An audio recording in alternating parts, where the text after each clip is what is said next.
Mesdames et messieurs, bonsoir et bienvenue sur Télé Djibouti dans cette nouvelle édition de votre JT de 22h de ce mardi 19 mai, au sommaire de l'actualité. Présidence au gouvernement, 14e séance du Conseil des ministres. L'actualité également, l'Union européenne a décidé de s'attendre aux passeurs en Méditerranée. Voilà pour le sommaire, merci si vous êtes avec nous. Sous la présidence du chef de l'État Ismaël Marguerite, s'est tenue aujourd'hui la 14e séance du Conseil des ministres où 5 questions étaient à l'ordre du jour. Les 2 premiers points ont porté premièrement sur les travaux d'infrastructures menés par le ministère de l'Équipement, puis sur le statut du laboratoire central du bâtiment et de l'équipement. Écoutons le compte rendu du ministre des Affaires étrangères et de la coopération internationale, porte-parole du gouvernement, Mahmoud Ali Youssouf, sur ces 2 premières questions.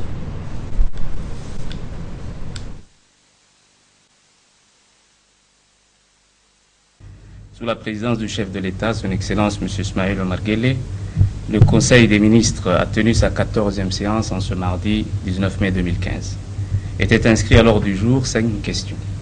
La première question est relative à une communication présentée par le ministre de l'Équipement sur les projets de construction des infrastructures de transport. Le ministre a donné quelques chiffres sur les coûts et l'état d'avancement des travaux des différentes infrastructures du pays.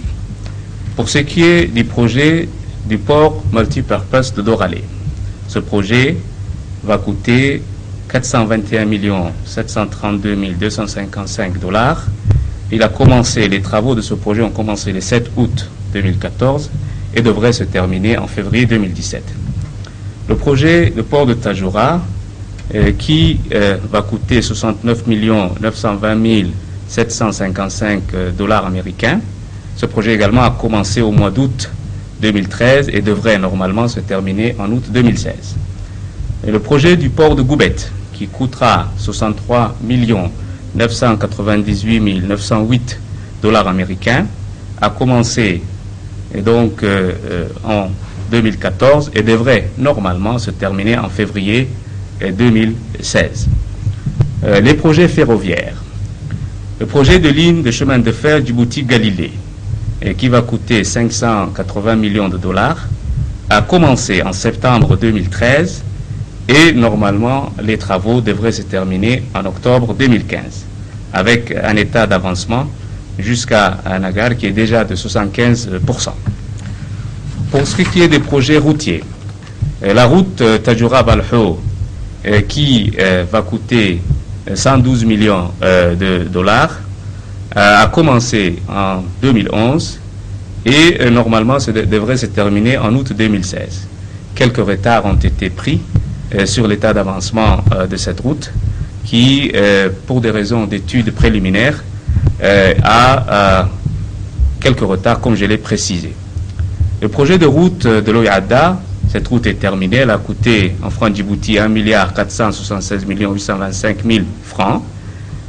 Le projet de route de Nagad, qui va coûter 367 millions de francs Djibouti, a commencé le 18 avril 2015. Il s'agit de la portion qui se trouve entre l'académie de Nagad et la route Nelson Mandela.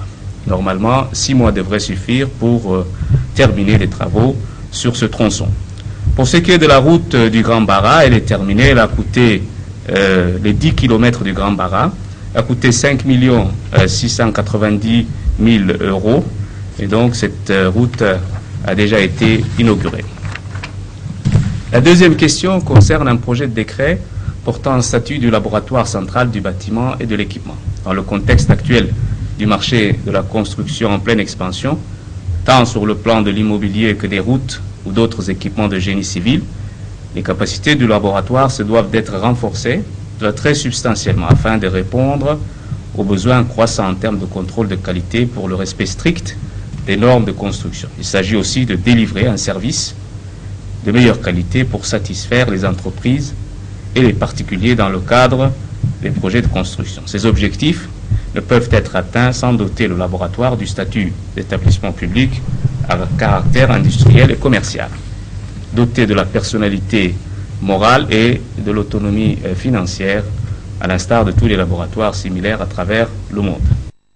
Des projets de décret ont été ensuite avalisés. Ils permettent à Liban Mohamed Ilmi ainsi que de Madame Ayaan Abdi Ahmed, Zainab Kamil Ali et Mélanie Guérino d'exercer le métier d'avocat. Ensuite, des conseillers techniques ont été nommés au ministère de l'économie et des finances et au ministère de l'habitat, de l'urbanisme et de l'environnement. Des comptes rendus également des missions effectuées à l'étranger par les membres du gouvernement ont été présentés. Une fois de plus, écoutons le ministre Mahmoud Ali Youssouf. Troisième question est relative à des projets de décret portant agrément de l'exercice de la profession d'avocat. Il s'agit d'un certain nombre de citoyens djiboutiens qui ont obtenu cet agrément pour l'exercice du métier de la profession d'avocat. Monsieur Liban Mohamed Ilmi, titulaire d'un master en droit option citoyenneté et droits de l'homme, obtient donc cet agrément pour exercer cette profession.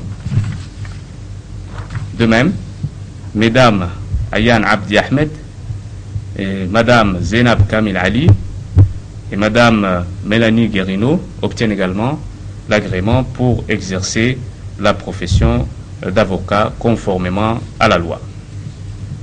La quatrième question est relative à un projet de décret portant nomination d'un conseil technique du ministre de l'économie et des finances. Monsieur Kadar Mohamed Hassan est nommé conseiller technique chargé de la santé, pauvreté et affaires sociales auprès du ministre de l'économie. La cinquième question est relative à un projet de décret portant nomination d'une conseillère technique du ministre de l'Habitat, de l'Urbanisme et de l'Environnement. Madame Ougoura Ali Mohamed, attachée d'administration, est nommée conseillère technique du ministre de l'Habitat.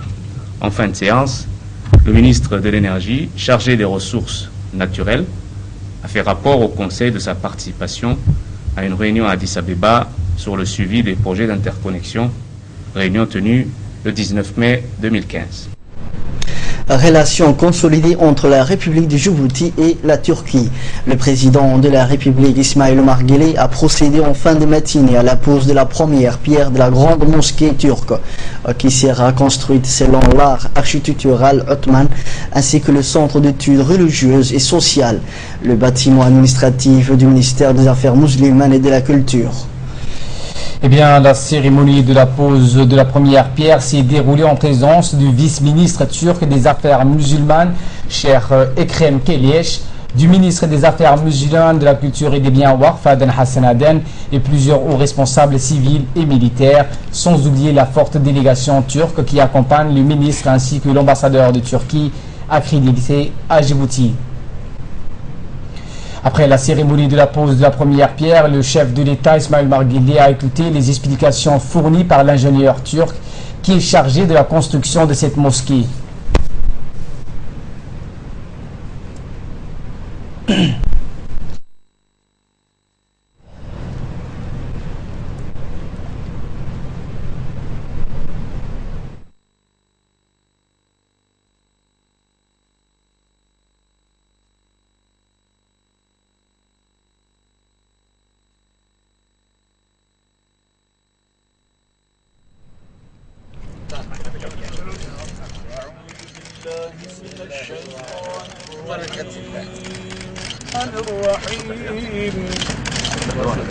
إنما يعمر مساجد الله الزكاة. Dans une interview accordée à notre confrère Tariq Mouriri, le président de la République Ismail Omar Guelleh a souligné que la République de Djibouti et la Turquie entretiennent d'excellentes relations que nous cherchons à étendre et voulons développer davantage, car la Turquie est citée en exemple dans le monde musulman et entretient des bonnes relations avec notre pays et les pays africains ainsi que les pays musulmans.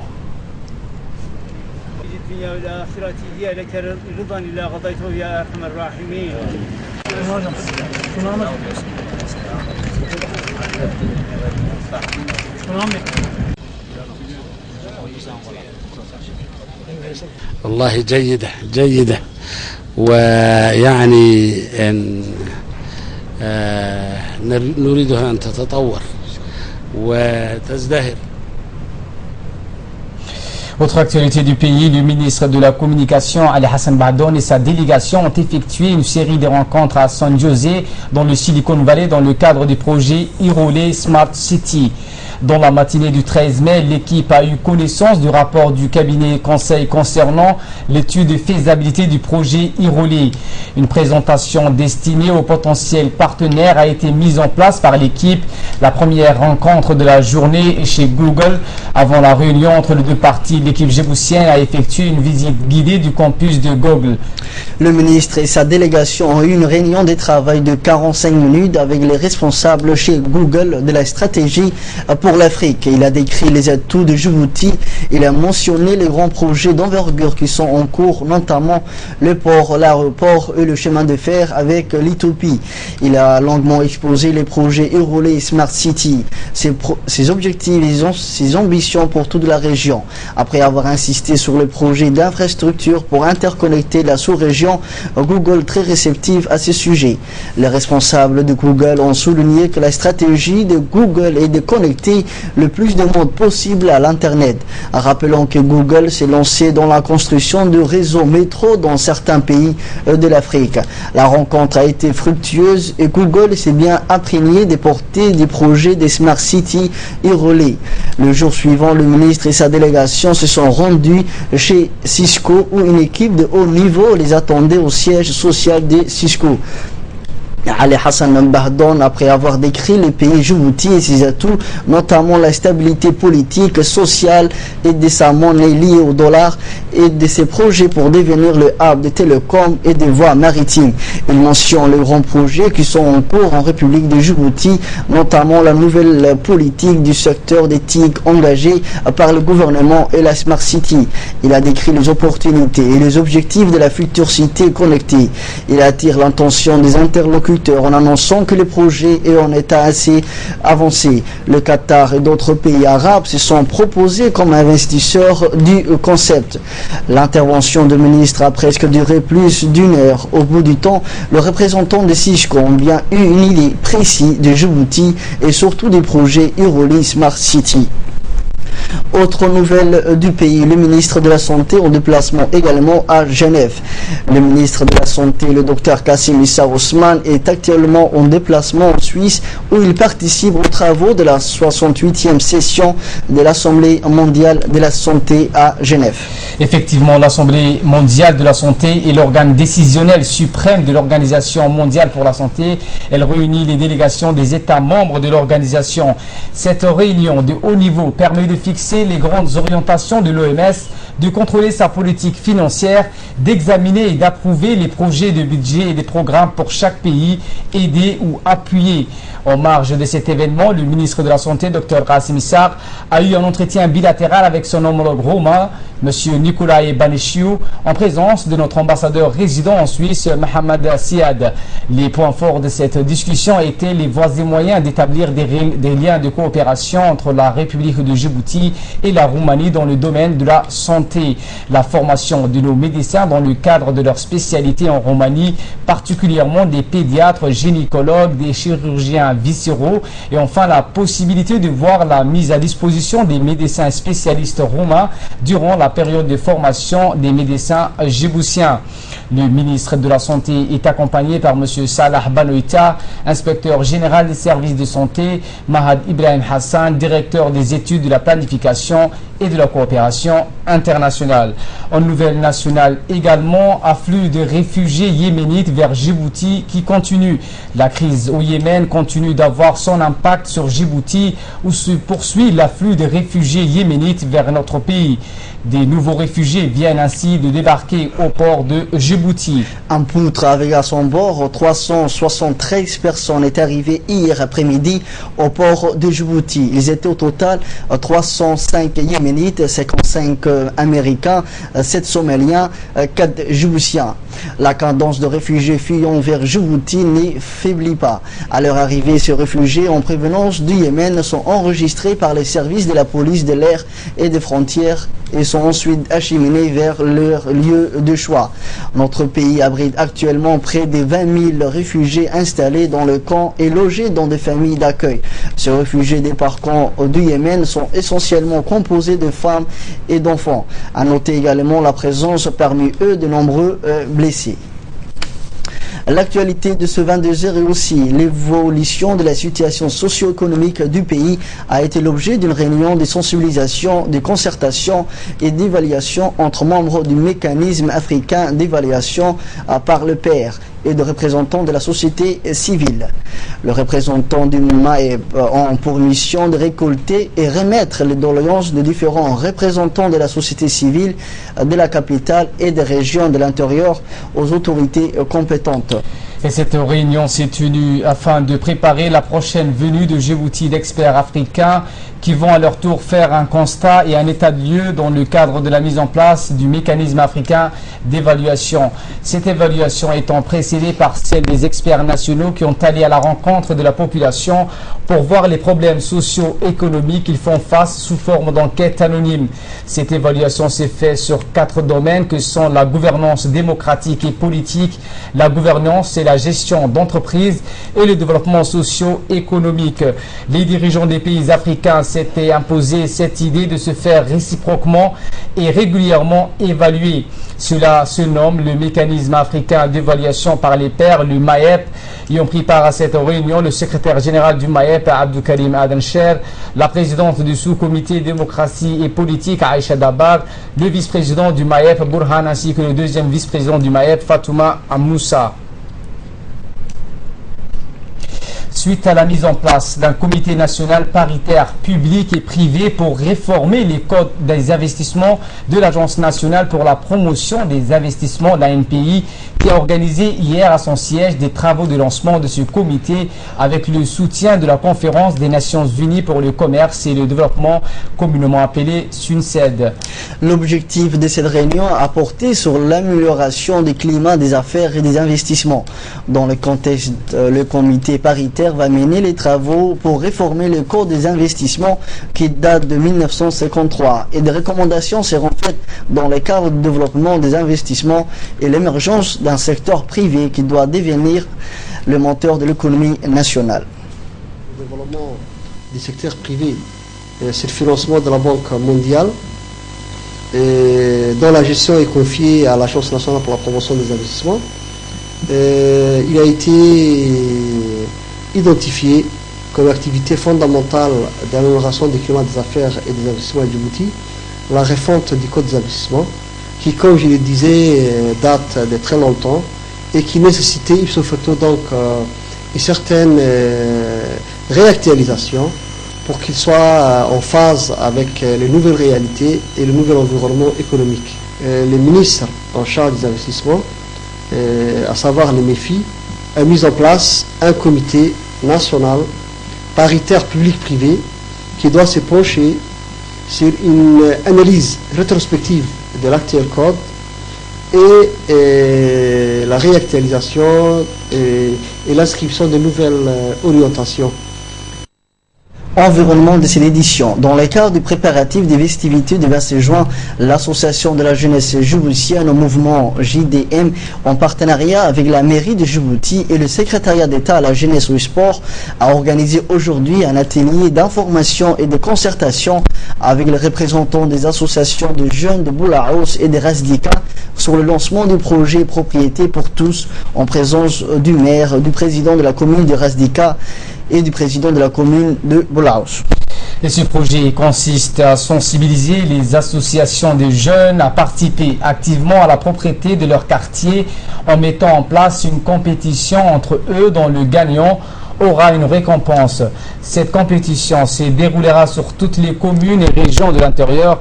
Également, l'association de la jeunesse djiboutienne en mouvement lancera prochainement une autre compétition sur la citoyenneté et le civisme sur Internet et appelle à toute la jeunesse à prendre part activement. Une cérémonie présidée par le général de division Zakaria Cheikh Ibrahim, chef d'état-major général des armées, s'est déroulée hier au régiment artillerie où l'on procédait à une présentation du matériel où l'on a apprécié les efforts fournis par ce régiment.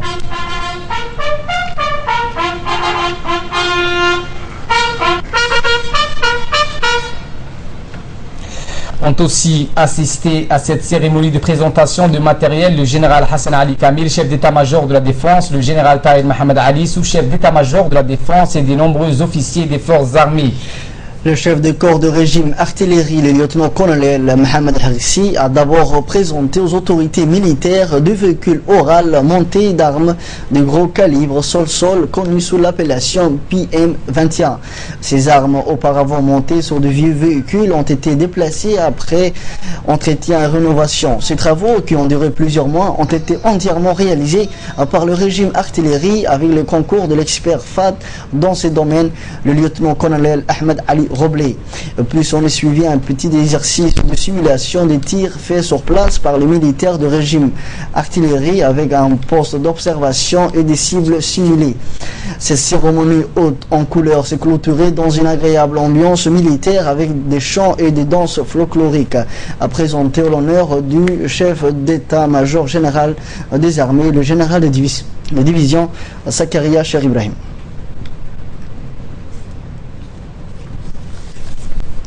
Toujours dans l'actualité nationale, le chef de service de l'enseignement des enfants à besoins spécifiques, Idriss Momin, a reçu hier un don octroyé par le député turc Lokman Iva.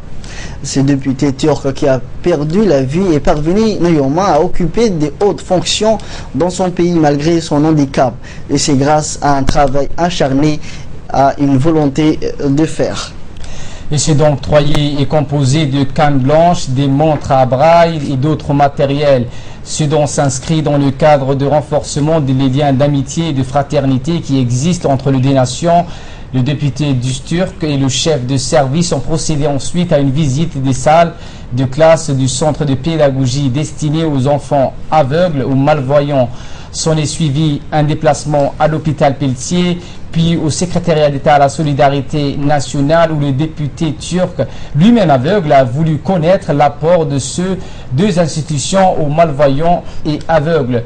Le député turc s'est engagé à construire à Djibouti un centre médical destiné aux handicapés et personnes à besoins spécifiques. Sous l'égide du secrétariat d'État à la jeunesse, une réunion d'information s'est déroulée au stade Goulet avec les jeunes leaders de la commune de Balbala et relative aux premiers Jeux nationaux de la jeunesse. À cette occasion, le comité d'organisation de Jeux placé sous la responsabilité d'Ahmed Mohamed Salim a procédé à une large présentation de Jeux nationaux de la jeunesse. Lors de présentation de plusieurs points ont été élaborés concernant les objectifs de jeu, les différentes phases de jeu et la composition des équipes ainsi que les récompenses. Par ailleurs, 8 disciplines sportives ont été arrêtées pour le Jeu national de la jeunesse. Le règlement technique, les modalités de participation, d'inscription des équipes au jeu et le recensement des sites qui doivent accueillir le jeu ont été discutés durant la réunion de ce matin. Les jeunes représentants de différentes zones ont ainsi l'opportunité pour comprendre le tenant et aboutissant de ce jeu.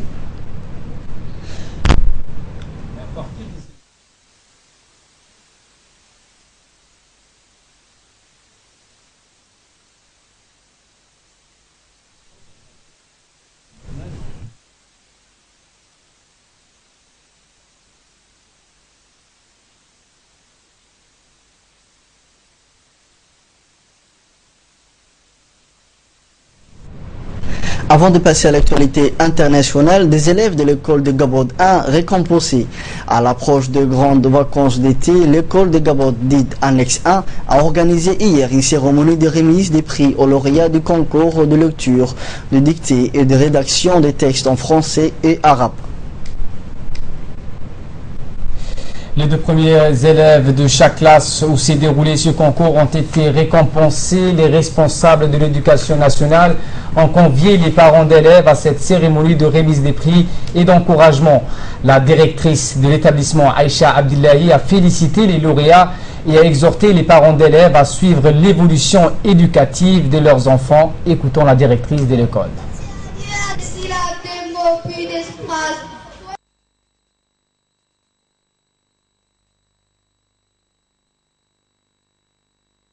ils ont gagné ce concours-là. Vraiment. Cette victoire, il y a tout un travail derrière nous. Applaudissez pour ces élèves-là.